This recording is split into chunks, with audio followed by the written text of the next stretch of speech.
بسم اللہ الرحمن الرحیم۔ السلام علیکم ناظرین، غلام حیدر کھوکھر امید کرتا ہوں کہ آپ لوگ خیریت سے ہوں گے۔ ناظرین، مسلم لیگ نون کے اندر اگلے عام انتخابات کے حوالے سے جس طرح امیدوار کینڈیڈیٹس کا انتخاب کیا جا رہا ہے، مسلسل 2 اجلاس سابق وزیر اعظم نواز شریف کی زیر صدارت، اور ساتھ میں مسلم لیگ نون کے اندر جو ایک نئی بغاوت شروع ہو گئی ہے انتخابات کے حوالے سے۔ پہلے وہ کیا ہے، کون سے رہنما پارٹی کے اندر اتنے بڑے بڑے ایک جو الزامات لگا رہے ہیں کہ پارٹی کے اندر ڈکٹیٹرشپ، اور سب سے امپورٹنٹ کہ ملک کے اندر مہنگائی کی جو پوری ذمہ داری ہے وہ مسلم لیگ نون پہ آتی ہے۔ یہ کیوں کہا جا رہا ہے، اس کے کیا اسباب ہو سکتے ہیں؟ تو اس حوالے سے آپ لوگوں سے بات چیت شیئر کرنے سے پہلے تمام ناظرین سے میری یہی ریکویسٹ ہے کہ آپ لوگ میرے اس چینل کو لائک بھی کیجیے گا، شیئر بھی کیجیے گا، سبسکرائب بھی کیجیے گا، کمنٹس ضرور جو نا بھیجا کریں، تو میں ان سے رہنمائی بھی لیتا ہوں اور پھر میں آپ کو جواب بھی دیتا ہوں۔ ناظرین، آپ کو پتہ ہے کہ ملک کے اندر اس وقت عام انتخابات کے حوالے سے جس طرح پولیٹیکل پارٹیز کے اندر جو ہے نا ایک سیاسی جوڑ توڑ سرگرمیاں اور کینڈیڈیٹس کا جو چناؤ وہ شروع ہو گیا ہے، خاص طور پہ مسلم لیگ نون، جس کے لیے ایک عام تاثر تو اس وقت یہی دیا جا رہا ہے کہ اگلے عام انتخابات میں جو ہے وہ نواز شریف 4تھی مرتبہ وزیر اعظم ہوں گے۔ اب وہ ایک الگ بات ہے کہ اس کے اوپر نااہلی کی تلوار ہے، ابھی تک تو وہ لٹک رہی ہے جب تک سپریم کورٹ اس حوالے سے کوئی اپنی حتمی کسی فیصلے پہ نہیں پہنچتے ہیں۔ تو لیکن ساتھ میں مسلم لیگ نون کے جو اہم رہنما رہ چکے ہیں، سابق وفاقی وزیر دانیال عزیز نے جس طرح جو ملک کے اندر موجودہ مہنگائی ہے وہ اس کے حوالے سے ایک ٹی وی چینل پر بات چیت کرتے ہوئے مہنگائی کا کس کو ذمہ وار دے رہے ہیں، آپ اپنے سنیں، پھر میں آپ سے بات کرتا ہوں۔ پاس چیئرمین شپ کی نیشنل پرائز کنٹرول اور مانیٹرنگ کمیٹی کی، آج یہ باتیں کر رہے ہیں کہ جی میرا اس کے تعلق ہی نہیں ہے، وہ سارا ریکارڈ کا حصہ ہے، غلط بیانی کیوں کر رہے ہیں؟ اس سے کیا ہوگا؟ اس سے یہی ہوگا نا، تو وہ کہتے ہیں جی دانیال صاحب اپنا مذاق بنا رہے ہیں۔ اگر یہ مہنگائی کو مذاق سمجھتے ہیں کہ 1947 سے لے کے آج تک جو ریکارڈ مہنگائی ہے، افسوس اس بات کا ہے کہ جب احسن اقبال صاحب کہہ رہے ہیں کہ پی ٹی آئی ذمہ دار تھی، تو انہوں نے ان میٹنگز میں جو منٹس موجود ہیں، سب ریکارڈ موجود ہے، انہوں نے کہا تھا کہ اس کی تحقیقات کریں کہ پی ٹی آئی نے کیسے مہنگائی کی ہے، اس کا طریقہ کار بتائیں نا۔ اور دوسری بات یہ ہے کہ چلیں اگر ان سے نہیں ہو پایا، نہیں کر سکے، مریم اورنگزیب صاحبہ ہیں، ان کا بھی یہ کام تھا، یہ ذمہ داری تھی کہ وہ اس کا بیانیہ بناتی، بس آ کے بیٹھ کے اپنے عہدے سنبھال کے بڑی بڑی پریس کانفرنسیں کر کے اور ٹائم تپا دیا۔ احسن اقبال کی ذمہ داری کوئی نہیں تھی، کسی اور کا نام کیوں نہیں لے رہے؟ آپ پیپل پارٹی میں تو جتنے مرضی آپ ہیلے بہانے پھینکتے جائیں اس چیز کو مست کرنے کے لیے کہ عوام مہنگائی سے پس گئی ہے، اور اس کا ذمہ دار احسن اقبال تھا اور مریم اورنگزیب ہے کہ جو آج احسن اقبال صاحب کہہ رہے ہیں کہ میرا تعلق کوئی نہیں ہے، یہ کرتے کیا رہے ہیں وہاں پر پرائز کنٹرول کے حوالے سے؟ تو جھوٹ کیوں بول رہے ہیں؟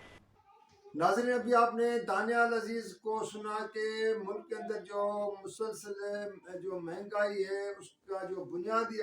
سبب ہے وہ مسلم لیگ نون ہے، اور خاص طور پہ اس نے پارٹی کے ایک سیکرٹری جنرل، بہت بڑا عہدہ ہوتا ہے،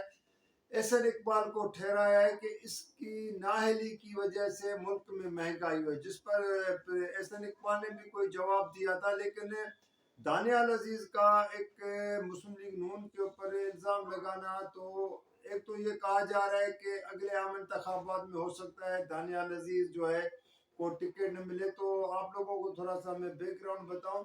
کہ دانیال عزیز کا کیونکہ پچھلے کئی سال پہلے کوئی ایکسیڈنٹ ہوا تھا، اس کے بعد وہ تو خیر انتخابات میں نہیں وہ میرے خیال میں حصہ لے سکتے ہیں، لیکن پچھلے جو 2018 کے انتخابات میں جو اس کی بیگم کو وائف کو ٹکٹ ملا تھا وہ ایم این اے تھی، تو اس مرتبہ مسلم لیگ نون کے اندر یہ کہا جا رہا ہے کہ دانیال عزیز کو ٹکٹ نہ ملنے کی جو امید نظر نہیں آ رہی، تو جس پر یہ بات کر رہے ہیں۔ لیکن دانیال عزیز نے پھر مریم اورنگزیب کے اوپر بھی بڑے الزامات لگائے ہیں کہ وہ صرف پریس کانفرنسوں تک محدود رہتی ہے، پریس کانفرنس میں بڑی دعویٰ کرتی ہے، لیکن گراؤنڈ ریئلٹی کچھ اور ہوتی ہے، اور وہ جو ہے جو مہنگائی ہوتی ہے اس حوالے سے وہ لوگوں کو صحیح آگاہی نہیں دے سکی ہے۔ ایک تو یہ تھا، دوسرا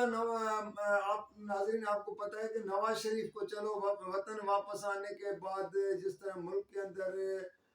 جو ہے ایئرپورٹ پہ جو اس کا فنگر پرنٹ لیا گیا تھا، اس کی جو وہاں پہ نادرا کے اسٹاف چلا گیا تھا، جس طرح کورٹوں میں جا رہا ہے تو عدالتوں میں پیش ہو رہا ہے، تو وہاں پہ ایک تو کیس ختم ہو رہے ہیں، لیکن ساتھ میں مسلم لیگ نون کا جو میں نے آپ کو بتایا کہ جو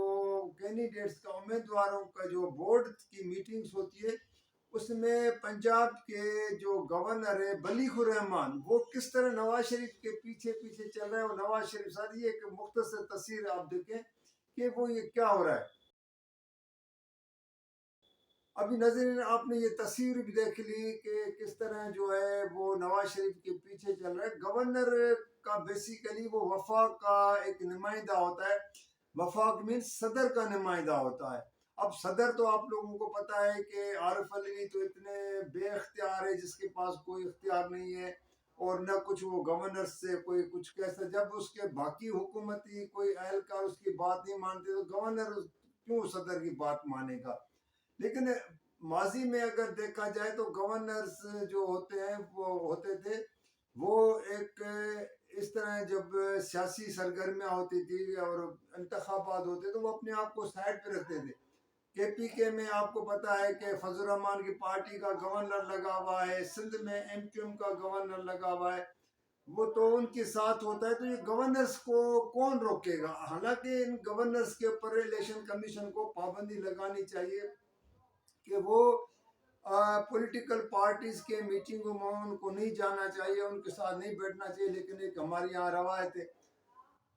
تو دوسری ناظرین جو مسلم لیگ نون سے ایک زمانے میں بغاوت کر کے اور جو ہے پی ٹی آئی میں چلا گیا تھا، پی ٹی آئی سے پھر عمران خان سے اس کے اختلافات ہوئے تھے، جاوید ہاشمی جو خود اس نے ٹی وی چینل کو انٹرویو کرنے دیتے ہوئے کیا کہا ہے کہ 70 سے 80% ووٹر جو ہے وہ عمران خان کو چاہ رہا ہے، کہ وہ عمران خان کا مخالف ہے، بہت مخالف ہے، لیکن یہ بھی سنیں کہ وہ جاوید ہاشمی کیا فرماتے ہیں۔ ساج جو اقتدار کا ہے، مجھے یا میاں نواز شریف کو ابھی ناظرین آپ نے جاوید ہاشمی کو سنا، یہ جاوید ہاشمی وہ بندہ ہے جو کسی کو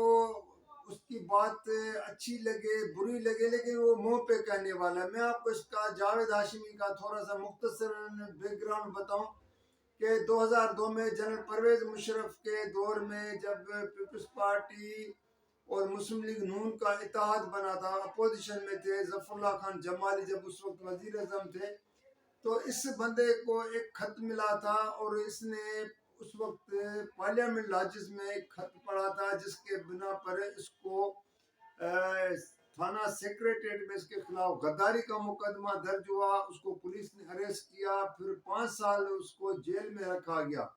اس کے اوپر غداری کا کیس چلایا گیا تھا، اور جیل میں رہتے ہوئے اس کے اوپر فالج کا حملہ ہوا جس کی وجہ سے آج تک وہ بات کرتے ہوئے بھی جو ہے نا اس کی زبان اس کا ساتھ نہیں دیتی ہے۔ پھر اب تو وہ چلنے پھرنے کے بھی اتنے وہ نہیں ہیں، لیکن